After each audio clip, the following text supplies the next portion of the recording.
आंदोलन करणे हा लोकशाहीमध्ये लोकांचा अधिकार आहे. आपलं म्हणणं लोकांकडे आपल्याला एक न्याय हा त्यांचा अधिकार आहे. अधिवेशनामध्ये खूप सारे नियम होत असतात, विचार निघत असतात, कायदे बनत असतात. त्यामुळे इथल्या यासाठी आंदोलन होतात. मात्र आंदोलकांचं म्हणणं जर राज्यकर्त्यांपर्यंत सत्ताधाऱ्यांपर्यंत पोहोचत नसेल तर त्यांचं चिडचिड होणं फार स्वाभाविक आहे. पण यातून कुठलाही अनुचित प्रकार घडू नये, कारण आम्ही लोकांची माथी भडकावणारे लोक नाही. आमच्यामध्ये आणि भाजपाईच्या लोकांमध्ये फरक आहे. आमच्यासाठी लोकांची सुरक्षितता ही जास्त महत्त्वाची आहे.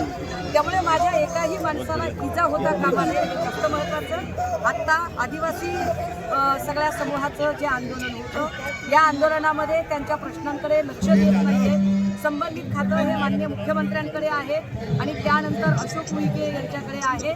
या मंत्री महोदयांनी त्यांच्याकडे लक्ष द्यावं. आज अधिवेशन कदाचित गुंडाळलं जाईल आणि मग आपले प्रश्न कसे काय राहतील, आपले प्रश्नच सोडवले नाही तर मग आपल्या येण्याचा काय उपयोग, असा विचार करून जे काही त्यांच्यामध्ये एक उद्रेक झाला आणि त्यानंतर काहींनी टोकाचं पाऊल उचलायचा प्रयत्न केला.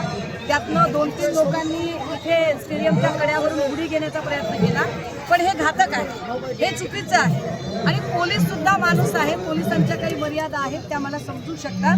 त्यामुळे पोलिसांना आता मी विनंती केली की मी स्वतः आंदोलनाशी बोलते आणि प्रकरण हाताळण्याचा प्रयत्न करते. मला आनंद आहे की आदिवासी समुदायाच्या सगळ्या नेते प्रणेत्यांनी माझी ही भूमिका समजून घेतली. पोलिसांनीही सहकार्य केलं आणि जो उद्रेक आहे तो बऱ्यापैकी थांबलेला आहे. आत्ता पोलीस अधिकाऱ्यांनी सांगितलंय की मंत्री सन्माननीय अशोक उईके यांच्यापर्यंत निरोप पोहोचवला जाईल, कारण मुख्यमंत्री कदाचित आता वाइंडअप होत आहे तर बऱ्याच गोष्टींमध्ये ते व्यस्त असतील. सो मी तीही व्यस्तता समजू शकते. पण अशोक उईके यांच्याशी आदिवासी समुदायातल्या 1-2 लोकांना सोबत घेऊन जे महादेव कोळी समाजातले विशिष्ट लोक आहेत यांना सोबत घेऊन मी स्वतः त्यांना बोलेन. पण माझी विनंती असेल की आपल्या माध्यमातून सुद्धा फक्त आदिवासी कोळी समुदायच नाही तर आंदोलन करणारा प्रत्येक पेंडॉलमधली माणसं, तुमचा उद्रेक, तुमचा संताप, तुमची चिडचिड मी समजू शकते. मात्र त्यासाठी स्वतःला आत्मघातकी निर्णय घेणं हे कदापि मान्य होणारे नाही आणि अशा पद्धतीने तुम्ही टोकाचं पाऊल उचलू नये.